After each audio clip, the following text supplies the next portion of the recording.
Tenor Zach Njoroge is on his way to Israel, where he was given a music scholarship to study performance and conducting. The 21-year-old, who dreams of starting up an opera house in Kenya, says classical music is his passion. My dad used to play this in the car, everywhere. As we're going to church, he used to play this music at home. So it really got into me.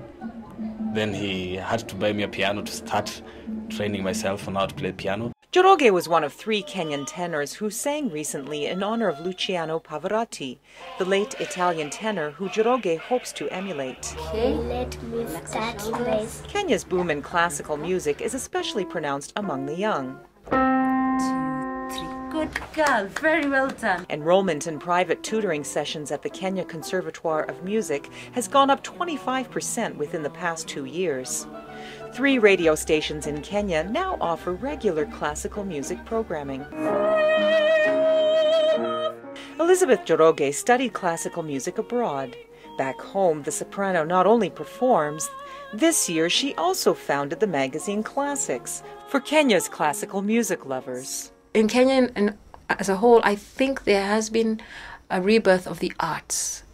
And not just music, but there's also a lot more plays that are happening, a lot more art exhibitions. Njoroge says the country's growing middle class now has more money, time, and other resources to appreciate and pursue the arts.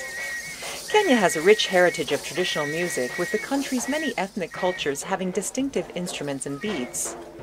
Music teacher Lola Akwabi says she thinks the presence of Western classical music in Kenya does not detract from the country's homegrown music, that there is room for both. It's very interesting that someone will actually walk in here and tell me, why are you doing this Western culture? Why aren't you doing your African culture?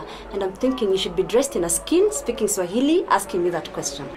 Any debate over Kenya's traditional music is far from student Jonathan Wamukota's mind.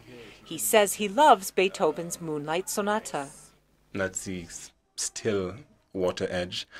It's just as the moon is rising and just a sliver of moonlight pierces through the trees and just lands in the water, and that reflection slowly dancing there. Images and beauty, Wamukota says, he gets from the music he loves. Cathy Majtenyi for VOA News, Nairobi.